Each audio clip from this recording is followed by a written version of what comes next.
informações preliminares. Entre os papéis deixados por uma jovem que morreu num convento como freira, foi encontrado o seguinte depoimento.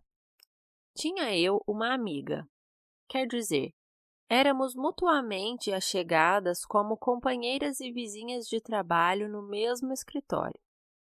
Quando mais tarde, Anne se casou, nunca mais a vi.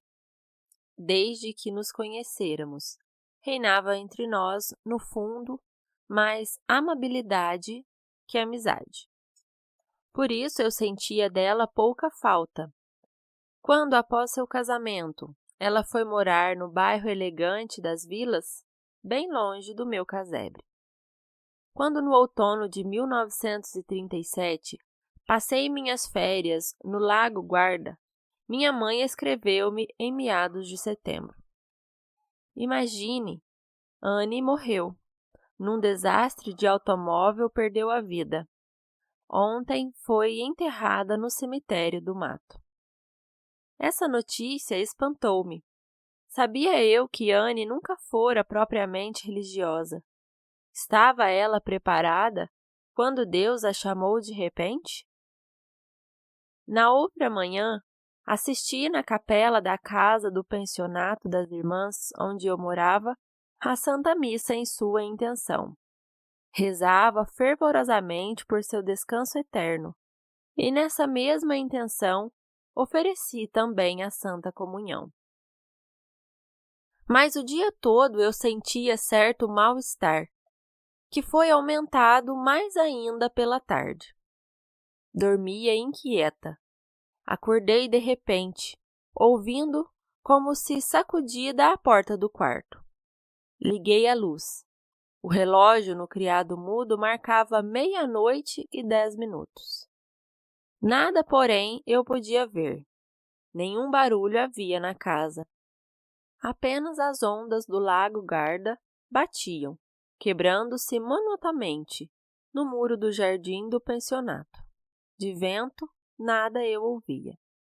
Tinha eu, todavia, a impressão de que, ao acordar, eu tivesse percebido, além das batidas na porta, um ruído como que de vento, parecido ao do meu chefe de escritório, quando mal-humorado me atirava uma carta amolante sobre a escrivaninha. Refleti um momento se devia levantar-me. Tudo não passa de cisma, disse-me resoluta. Não é senão produto de minha fantasia sobressaltada pela notícia da morte. Virei-me, rezei alguns Pai Nossos pelas almas e adormeci de novo. Sonhei, então, que me levantava de manhã às 6h, indo à capela da casa. Quando abri a porta do quarto, dei com o pé num maço de folhas de carta. Levantá-las, reconhecer a escrita de Anne e dar um grito foi coisa de segundo. Tremendo, segurei as folhas nas mãos. Confesso que fiquei tão apavorada que nem podia proferir o Pai Nosso. Fiquei presa de quase uma sufocação. Nada melhor que fugir dali e ir-me para o ar livre. Arranjei malmente os cabelos, pus a carta na bolsa e saí às pressas de casa. Fora, subi o caminho que seguia o tortuoso para cima, por entre as oliveiras, loureiros e quintas de vila, e para além da mundialmente célebre estrada gardesana. A manhã despontava radiante. Nos outros dias, eu parava a cada 100 passos, encantada pela magnífica vista que me ofereciam o lago e a magnificante e bela ilha Garda. O suavíssimo azul da água refrescava-me, e como uma criança olha admirada para o avô, assim eu olhava sempre admirada de novo o cinzento Monte Baldo, que se ergue na margem oposta do lago, crescendo a 64 metros acima do nível do mar, até 2.200 metros de altura. Hoje eu não tinha olhos para tudo isso. depois de caminhado 1/4 de hora, deixei-me cair maquinalmente sobre um banco encostado em 2 ciprestes, onde no dia anterior eu tinha lido prazerosamente A Donzela Teresa. Pela primeira vez, eu via nos ciprestes símbolos da morte, coisa que neles nunca reparava no sul, onde tão frequentemente se encontravam. Peguei a carta. Faltava-lhe a assinatura. Sem a mínima dúvida, era a escrita de Anne. Nem mesmo faltavam nela a grande S involuta, nem o T francês, a que se havia acostumado no escritório para irritar o Sr. G. O estilo não era o dela, pelo menos não falava como de costume. Sabia ela tão amavelmente conversar e rir com seus olhos azuis e seu gracioso nariz. Somente quando discutíamos assuntos religiosos é que ela se tornava mordaz e caía no rude tom da carta. Eu própria entrei agora na excitada cadência da mesma. Eis aí a carta do além, de Anne V. Palavra por palavra, tal qual ali no sonho. Carta do além. Clara, não rezes por mim. Sou condenada. Se te comunico isso, e se a respeito de algumas circunstâncias da minha condenação te dou pormenorizadas informações, não creias que eu o faça por amizade. Aqui não amamos a ninguém mais. Faço-o como parcela daquele poder que sempre quer o mal e sempre produz o bem. Em verdade, eu queria também ver-te aqui, onde eu para sempre vim parar. Apêndice, Suma Teológica de São Tomás de Aquino, número 4. Os réprobos querem que todos os bons sejam condenados. Não estranhes essa minha intenção. Aqui pensamos todos da mesma forma. A nossa vontade está petrificada no mal, no que vós chamais mal, mesmo quando fazemos algo de bem, como eu agora. Descerrando-te os olhos sobre o inferno, não o fazemos com boa intenção. Lembra-te ainda, fez 4 anos que nos conhecemos. Tinhas 23 e já trabalhavas no escritório havia meio ano quando lá entrei. Tiravas-me bastante vezes de embaraços. Davas-me a mim, principalmente, frequente bons avisos. Mas que é que se chama bom? Eu louvava, então, tua caridade. Ridículo! Tuas palavras, tuas ajudas, proviam de pura ostentação, como, aliás, eu já suspeitava. Nós aqui não reconhecemos bem algum em ninguém. Conhecestes minha mocidade. Cumpre compreender aqui certas lacunas. Conforme o plano de meus pais, eu não devia nunca haver existido. Aconteceu-lhes um descuido, a desgraça da minha concepção. Minhas 2 irmãs já tinham 15 e 14 anos quando eu vim à luz. Oxalá nunca eu tivesse nascido. Oxalá pudesse eu agora aniquilar-me, fugir a esses tormentos. Não há volúpia comparável a de acabar minha existência, como se reduz a cinzas um vestido sem mesmo deixar vestígios. Apêndice, Suma Teológica. Enquanto a existência liberta de uma vida de terríveis castigos, seria ela para os condenados um bem maior do que a uma miserável existência. Assim desejam a não existência. Mas é preciso que eu exista, é preciso que eu seja tal como eu me tenho feito, com a falha total da finalidade da minha existência. Quando meus pais, ainda solteiros, mudaram-se da roça para a cidade, perderam o contato com a igreja. Assim era melhor. Mantinham relações com pessoas desligadas da religião. Conheceram-se num baile e viraram-se obrigados a casar meio ano depois. No ato do casamento, pegaram neles só algumas gotas de água benta, suficientes apenas para atrair mamãe à missa domingueira raríssimas vezes por ano. Nunca ela me ensinara a rezar direito. Esgotava-se nos cuidados de cada dia, ainda que a nossa situação não fosse ruim. Semelhantes palavras como rezar, missa, água benta, igreja, só escrevo com íntima repugnância, com incomparável nojo.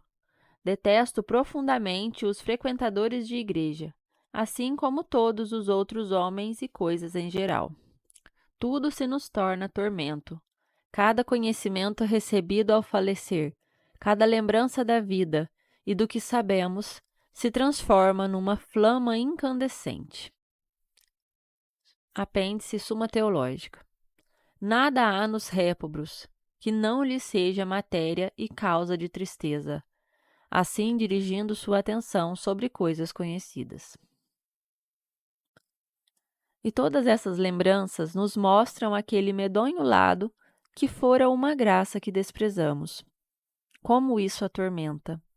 Não comemos, não dormimos, nem andamos com as pernas.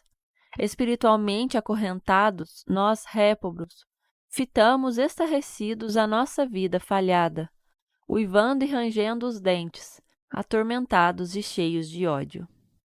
Ouves tu? Bebemos aqui ódio como água, odiamo-nos mutualmente. Mais do que tudo odiamos a Deus. Procuro tornar-te isso compreensível.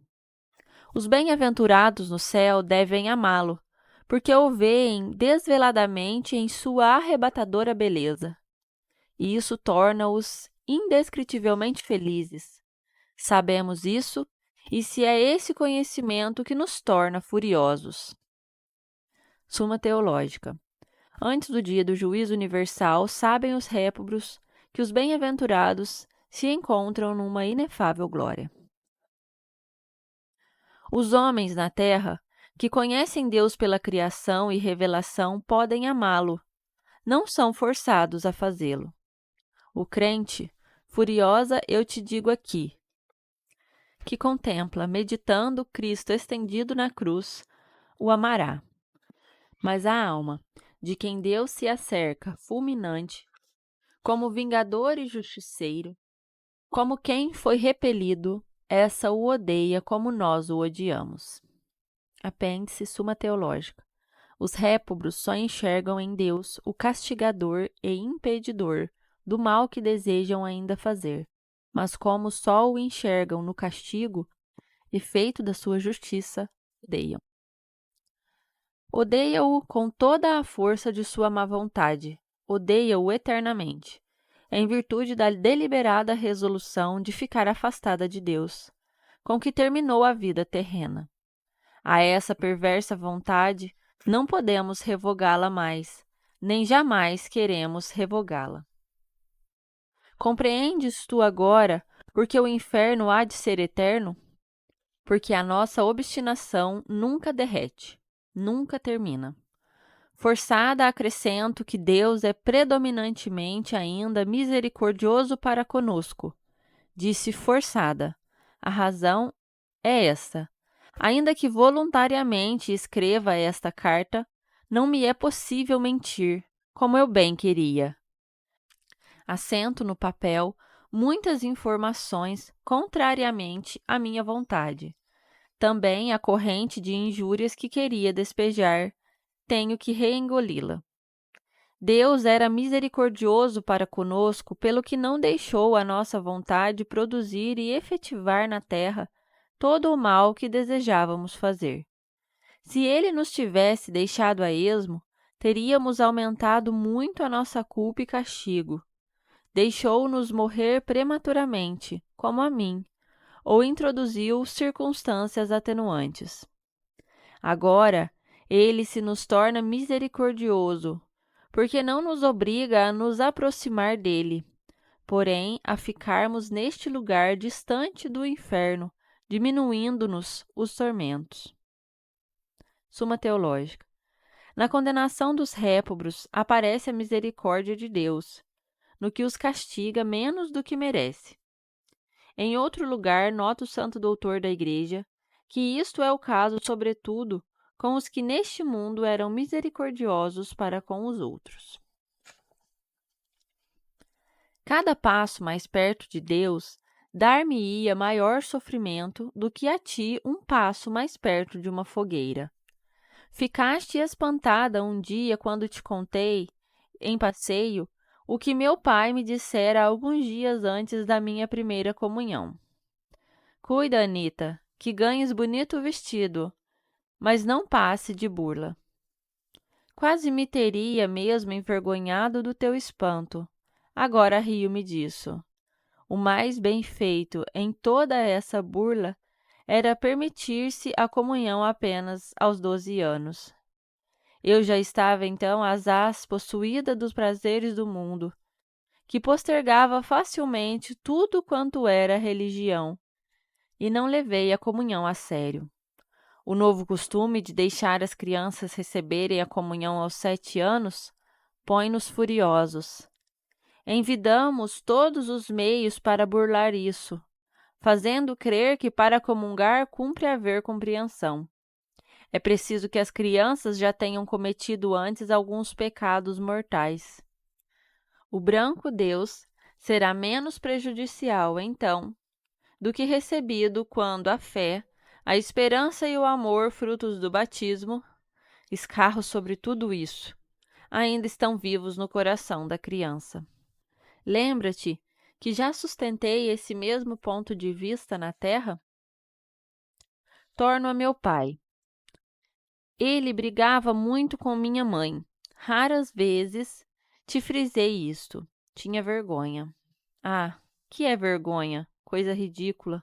A nós, tudo nos é indiferente. Meus pais não dormiam mais no mesmo quarto. Eu dormia com minha mãe, papai no quarto ao nosso lado, aonde podia voltar a qualquer hora da noite. Ele bebia muito e gastou a nossa fortuna. Minhas irmãs estavam empregadas e precisavam do seu próprio dinheiro, como diziam. Mamãe começou a trabalhar. No último ano de sua amargurada vida, papai batia em mamãe muitas vezes, quando não lhe queria dar dinheiro. Para mim, ele era sempre bonzinho. Um dia, contei-te isto e ficastes escandalizada sobre o meu capricho. E de que não te escandalizastes em mim?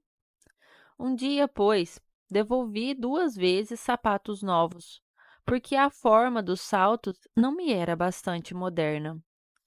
Os assinalados traços sobre o pai de Anne e as ocorrências subsequentes são fatos.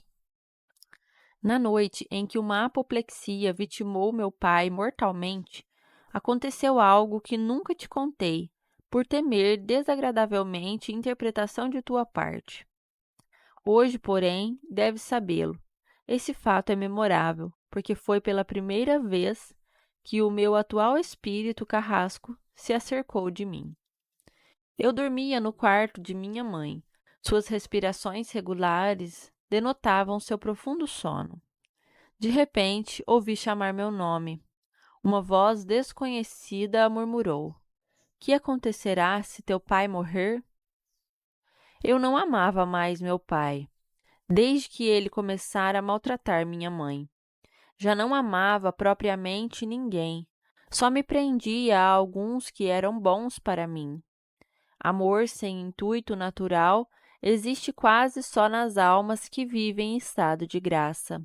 Nele eu não vivia. Respondia assim ao misterioso interlocutor: com certeza ele não morre.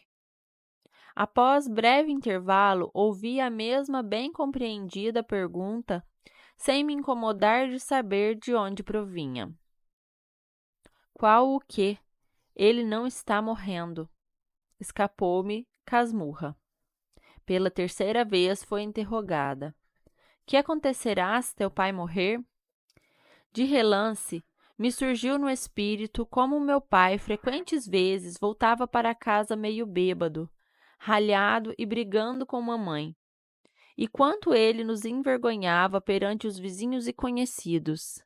Gritei então embirrada: Pois não, é quanto merece que morra. Depois, tudo ficou quieto. Na manhã seguinte, quando mamãe foi para arrumar o quarto de papai, encontrou a porta fechada. Ao meio-dia, abriram-na à força. Papai encontrava-se meio vestido em cima da cama, morto, um cadáver. Ao procurar cerveja na adega, deve ter se resfriado. Desde muito estava adoentado. Será que Deus fez depender da vontade de uma criança a quem o homem demonstrava bondade, o conceder-lhe mais tempo e ocasião para se converter? Marta K. e tu me fizestes ingressar nas associações das moças. Nunca te escondi que achava as instruções das duas diretoras, duas senhoras, as vigaristas. Achava os jogos bastante divertidos. Conforme sabes, cheguei em breve a sustentar nele papel preponderante. Isso era o que me lisonjeava. Também as excursões me agradavam. Deixei-me até levar algumas vezes a confessar-me e comungar. Propriamente não tinha nada para confessar. Pensamentos e sentimentos comigo não entravam em conta. Para coisas piores, eu não estava madura ainda. Admoestaste-me um dia: Anne, se não rezares mais, perder-te-ás. Eu rezava realmente muito pouco, e também só contrariada, de má vontade. Tinhas tu, sem dúvida, razão. Todos os que no inferno ardem não rezavam, ou não rezaram bastante. A oração é o primeiro passo para Deus, sempre decisivo. Mormente a oração para aquela que é a mãe do Cristo, cujo nome não nos é lícito pronunciar. A devoção a ela arranca ao demônio inúmeras almas, que os pecados lhe teriam infalivelmente atirado às mãos. Furiosa continuo, por ser forçada. Rezar é o mais fácil que se pode fazer na terra.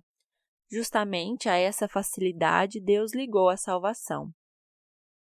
A quem reza com assiduidade, Deus dá, paulatinamente, tanta luz e fortalece-o tanto que o mais afogado bode de pecador se pode definitivamente levantar pela oração, ainda que esteja submerso na lama até o pescoço.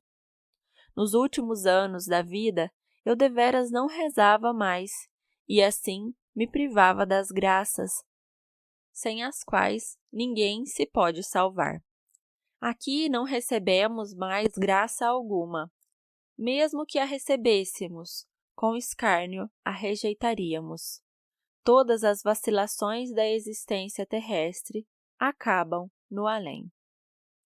Na vida terrena, pode o homem passar do estado de pecado para o estado de graça. Da graça pode cair no pecado. Frequentes vezes cair por fraqueza, raramente por maldade.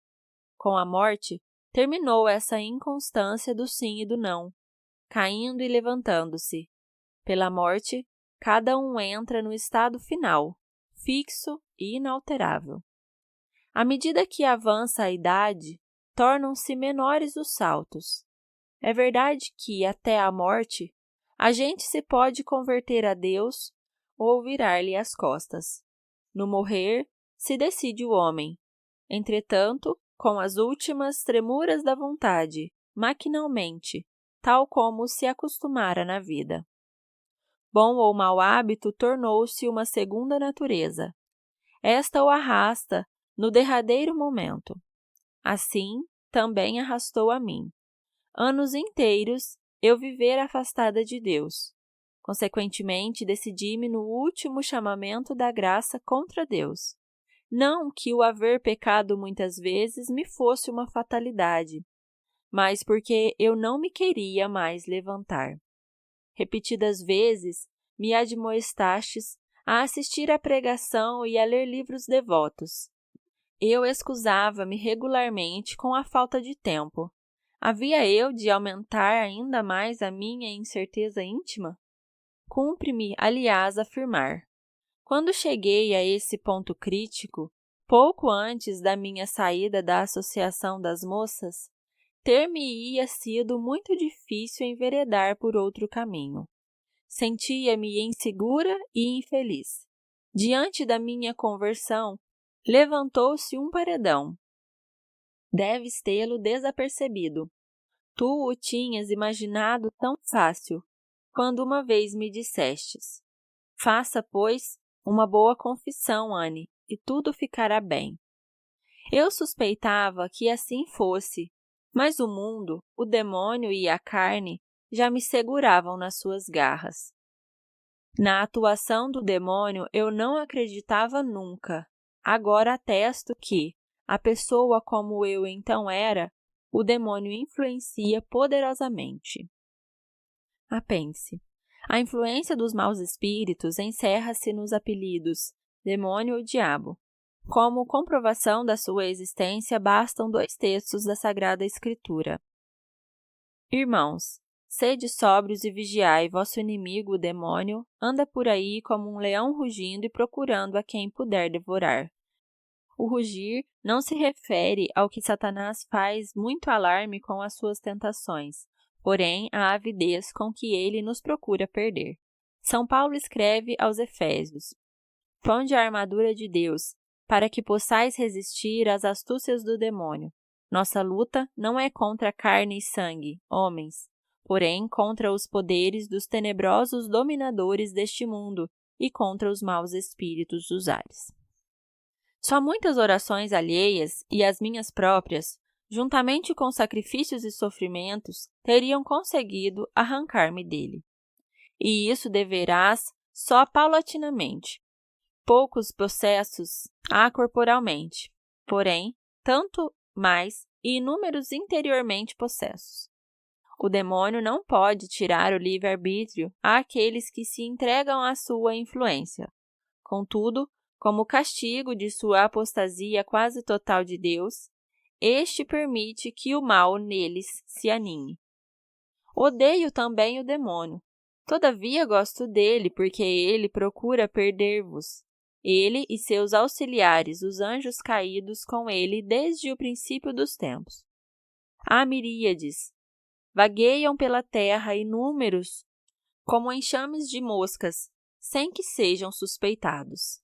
A nós, homens réprobos, não nos incumbe de vos tentar. Isso cabe aos espíritos caídos. Aumentam, sim, ainda mais os seus tormentos, toda vez que arrastam uma alma ao inferno. Mas de que não é capaz o ódio? Apêndice, Suma Teológica. O crescente número dos réprobos aumenta ainda os sofrimentos de todos, mas são de tal modo cheios de ódio e inveja que antes querem sofrer mais com muitos do que menos sozinhos. Ainda que eu andasse por veredas tortuosas, Deus me procurava. Eu preparava o caminho à graça, por serviços de caridade natural, que por inclinação de minha índole não raras vezes prestava. Às vezes atraía-me Deus para uma igreja. Lá eu sentia certa nostalgia, quando cuidava da minha mãe doente, apesar do meu trabalho no escritório durante o dia, e sacrificava-me realmente um tanto, atuavam sobre mim poderosamente essas atrações de Deus.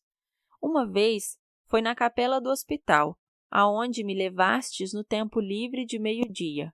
Fiquei tão impressionada que me encontrei a um passo apenas da minha conversão. Eu chorava. Em seguida, porém, vinha o prazer do mundo derramar-se, como uma torrente, por sobre a graça. Os espinhos afogaram o trigo. Com a explicação de que religião é sentimentalismo, conforme sempre se dizia no escritório, lancei também essa graça, como outras, debaixo da mesa. Repreendeste-me um dia que, em vez de genuflexão, fiz numa igreja uma ligeira inclinação da cabeça. Tomastes isso como preguiça, e não parecia suspeitar de que já então não acreditava mais na presença de Cristo no sacramento. Agora creio nela, porém só naturalmente, como se acredita em tempestade, cujos sinais e efeitos se percebem. Nesse interim, havia-me arranjado, eu própria, uma religião. Agradou-me a opinião generalizada no escritório de que, após a morte, a alma voltaria para este mundo em outro ser e se passaria por outros e mais outros seres, numa sucessão sem fim. Com isto, liquidei o angustiante problema do além e imaginava tê-lo tornado inofensivo. Por que não me lembrastes da parábola do gozador rico e do pobre Lázaro, que o narrador Cristo imediatamente após a morte mandou um para o inferno e outro para o paraíso? Mas o que terias conseguido? Nada mais do que com tuas demais palavras beatas. Aos poucos, eu própria arranjei um Deus, bem privilegiado para se chamar Deus, de mim bastante longe para não me obrigar a relações com ele, asaz confuso, para se transformar à vontade e sem mudar de religião, num Deus panteístico, ou até tornar-me orgulhosa deísta. Esse Deus não tinha um céu para me galhardear, nem inferno para amedrontar-me. Deixei-o em paz. Nisso consistia a minha adoração a ele. No que se ama, acredita-se facilmente. No curso dos anos, tinha-me eu asaz persuadido minha religião. Vivia-se bem com ela sem que ela me incomodasse. Só uma coisa lhe teria quebrado a nuca, uma dor profunda, prolongada, mas esse sofrimento não veio. Compreende agora, a quem Deus ama, ele castiga. Era um dia de verão, em julho, quando a Associação das Moças organizava uma excursão para A. Gostava eu, assim, das excursões, mas não das beatarias anexas. Outra imagem, diferente da de Nossa Senhora das Graças, estava desde pouco no altar do meu coração. O Granfino Max, do armazém ao lado, pouco antes, conversávamos divertidamente algumas vezes. Convidara-me nesta ocasião para fazermos uma excursão naquele mesmo domingo. A outra, com o que costumava andar, estava no hospital. Reparara, assim, que eu tinha deitado um olhar sobre ele, mas eu não pensava ainda em casar-me com ele. Era afortunado, porém amável demais para com muitas e quaisquer mocinhas. Até então, eu queria um homem que me pertencesse exclusivamente como uma única mulher. Certa distância sempre me era própria. Isso era verdade. Com toda a sua indiferença religiosa, Anne tinha algo de nobre em seu ser. Espanto-me de que também pessoas honestas possam cair no inferno, se são assaz desonestas para fugirem do encontro com Deus. Nessa excursão, Max cumulou-me de todas as amabilidades, conversações de beatas é que não tivemos, como vocês. No outro dia, no escritório, repreendeste-me porque não vos acompanhei até lá. Contei-te os meus divertimentos domingueiros. Tua primeira pergunta era: estivestes na missa? Louca! Como podia assistir à missa desde que combinamos a saída para as 6 horas? Lembra-te ainda que juntei excitada. O bom Deus não é tão mesquinho como os vossos padrecos? Agora, cumpre-me confessar-te que, apesar de sua infinita bondade, Deus toma tudo mais a sério do que os padres. Após esse primeiro passeio com Max, assisti mais uma só vez à vossa reunião, na solenidade de Natal. Certas coisas me atraíam, mas, interiormente, já estava apartada de vocês. Cinemas, bailes, excursões seguiam-se. Brigávamos às vezes, Max e eu, mas eu sabia prendê-lo sempre a mim. Muito desagradável me foi a rival que, de volta do hospital, se comportava furiosamente, propriamente a meu favor. Minha calma distinta causou grande impressão a Max e obrigou-lhe, afinal, a decisão de me preferir. Eu sabia denegri-la, rebaixá-la. falando com calma. Por fora, realidades objetivas. Por dentro, atirando peçonha. Semelhantes sentimentos e insinuações conduzem rapidamente ao inferno. São diabólicos no verdadeiro sentido da palavra. Por que te conto isso? Para constar como fiquei definitivamente livre de Deus. Para esse afastamento, não foi preciso que eu chegasse com Max muitas vezes às últimas familiaridades. Compreendi que me rebaixaria aos seus olhos, se me deixasses esvaziar antes do tempo. Por isso me retinha, vedava. Realmente estava eu sempre pronta para tudo o que achava útil. Cumpria-me conquistar Max. Para isso, nada achava caro demais. Amo-nos aos poucos, pois que ambos possuímos valiosas qualidades que podíamos apreciar mutuamente. Fui talentosa e tornei-me hábil e conversadora. Cheguei assim a prender Max nas mãos, segura de que o possuía sozinha, pelo menos nos últimos meses antes do casamento. Nisso consistia minha apostasia de Deus, em fazer de uma criatura o meu Deus. Em coisa alguma pode isso realizar-se tão plenamente como entre pessoas de diferentes sexos, se o amor se afoga na matéria. Isso torna-se seu encanto, seu aguilhão e seu veneno. A adoração que eu me prestava em Max tornou-se-me uma religião vivida. Era no tempo quando, no escritório, tão virulentamente, eu caía em cima das corridas à igreja, dos padrecos, do murmurejar de rosário e das demais bugigangas. Emprenhaste-te, mais ou menos inteligentemente, em proteger tudo isso, aparentemente sem suspeitares de que para mim, em última análise, não se tratava dessas coisas, mas propriamente de ponto de apoio contra minha consciência que eu estava procurando. Dele eu precisava ainda, para justificar racionalmente a minha apostasia. No fundo, eu vivia revoltada contra Deus. Tu não percebias isso. Sempre me consideravas ainda católica. Como tal, queria eu também ser chamada. Até mesmo pagava contribuição para a igreja. Certa ressalva não me podia fazer mal, pensava eu. Por mais certas que às vezes fossem tuas respostas, de mim ressaltavam, porque não devias tu ter razão. Em face dessas nossas relações entrecortadas, a dor da nossa separação era pequena, quando o meu casamento nos distanciou. Antes do meu casamento, confessei-me e comunguei mais essa vez. Era uma formalidade. Meu homem pensava como eu. De resto, que não haveríamos de satisfazê-la, cumprindo-la como qualquer outra formalidade. Vós o chamais indigno.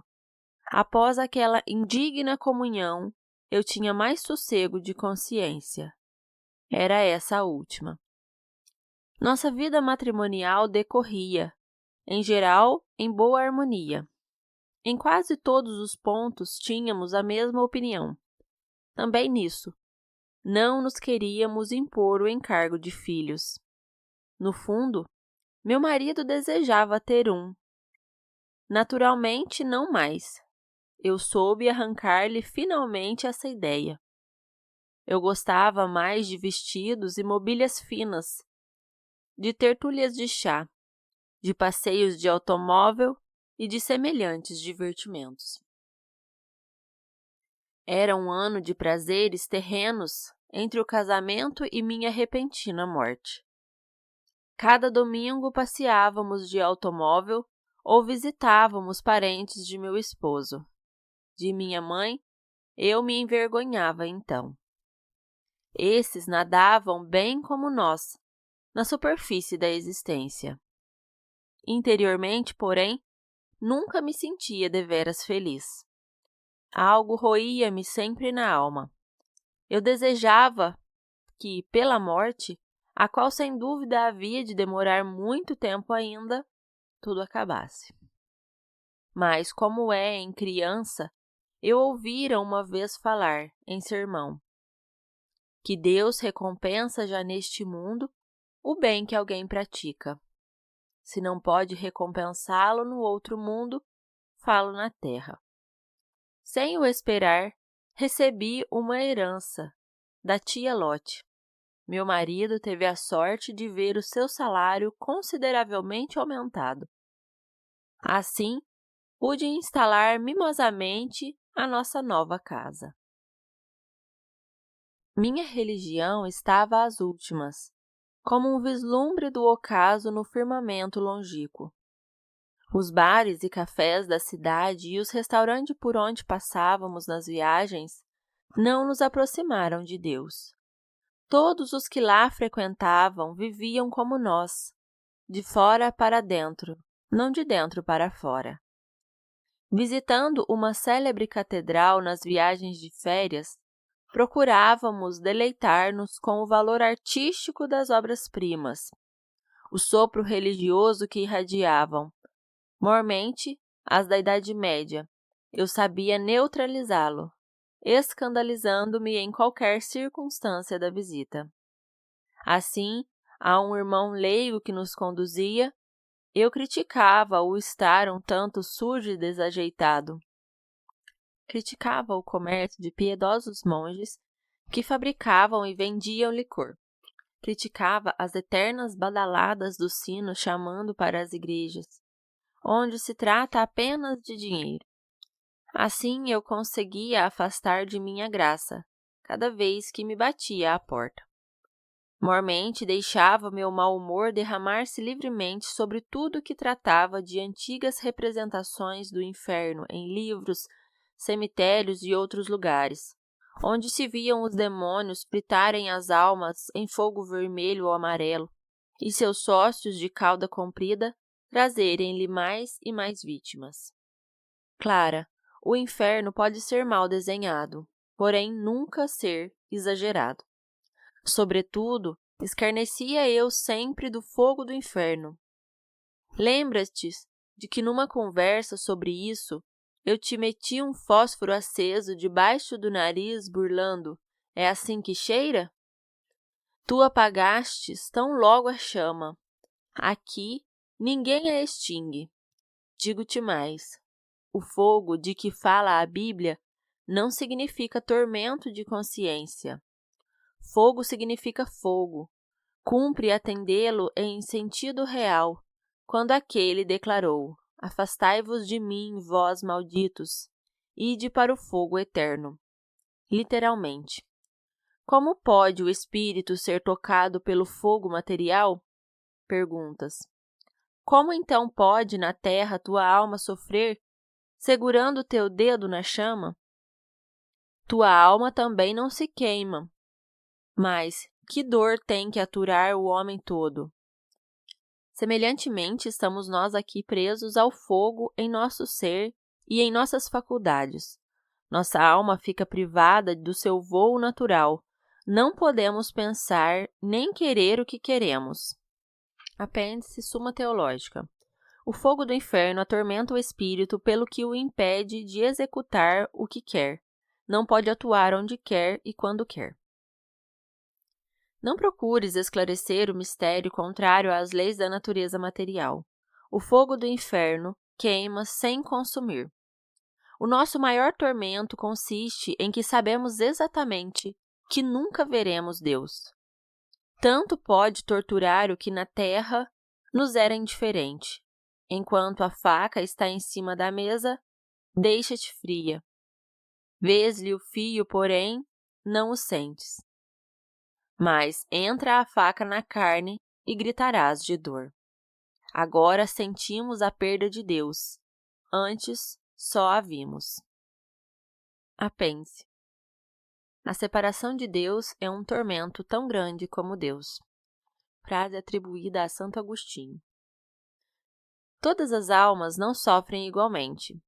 Quanto mais frívolo, maldoso e decidido alguém for no pecar, tanto mais lhe pesa a perda de Deus, e tanto mais torturado se sente pela criatura abusada.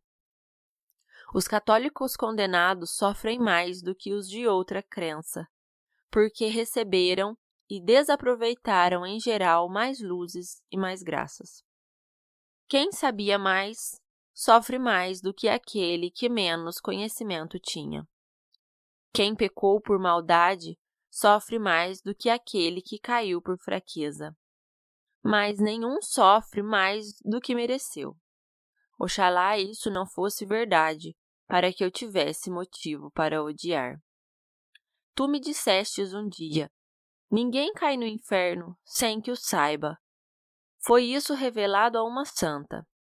Ria eu disso, no entanto, me entrincheirava atrás dessa reflexão. Nesse caso, me ficaria suficiente tempo para me converter. Assim eu pensava no íntimo. O enunciado calha. Antes do meu fim repentino, de certo não conhecia o inferno tal qual é. Nenhum ente humano o conhece, mas eu estava exatamente inteirada disso. Se tu morreres, entrarás na eternidade como revoltada contra Deus. Suportarás as consequências. Conforme declarei já, não voltei atrás, mas perseverei na mesma direção, arrastada pelo costume, com que os homens agem tanto mais calculada e regularmente, quanto mais velhos ficam. Minha morte ocorreu do seguinte modo. Há uma semana, falo de acordo com a vossa contagem, porque calculada pelas dores, eu poderia já estar ardendo no inferno havia 10 anos. Faz, pois, uma semana que meu marido e eu fizemos num domingo uma excursão que foi a última para mim. Radiante despontara o dia. Eu sentia-me bem, como raras vezes. Perpassou-me, porém, um sinistro pressentimento. Inesperadamente, na viagem de volta, meu marido, que vinha guiando o carro, e eu ficamos obuscados pela luz de um automóvel que vinha em sentido contrário e com grande velocidade. Meu marido perdeu a direção. Jesus, estremeci. Não como oração, mas como grito. Sentia uma dor esmagadora por compressão. Uma bagatela em comparação com o tormento atual. Perdi então os sentidos. Estranho, naquela manhã mesma, nascera-me inexplicavelmente a ideia. Poderias, enfim, mais uma vez ir à missa. Soava-me como súplica. Claro e decidido cortou meu não a fio da ideia. Com isso devo acabar definitivamente. Tomo sobre mim todas as consequências. Agora as suporto. O que aconteceu após a minha morte tu conheces. A sorte de meu marido, de minha mãe, do meu cadáver e enterro, tudo te é conhecido até nos pormenores, como sei por uma intuição natural que todos nós temos. Do mais que acontece no mundo, só temos um conhecimento confuso. Mas o que nos tocava de perto conhecemos. Assim, também conheço o teu paradeiro. Apêndice Suma Teológica. As almas de falecidos não têm seguro conhecimento de pormenores, porém apenas um enuviado conhecimento geral da natureza material. Acordei das trevas no momento da minha morte. Vi-me de repente envolvida em luz ofuscante. Era no mesmo lugar onde estava o meu cadáver.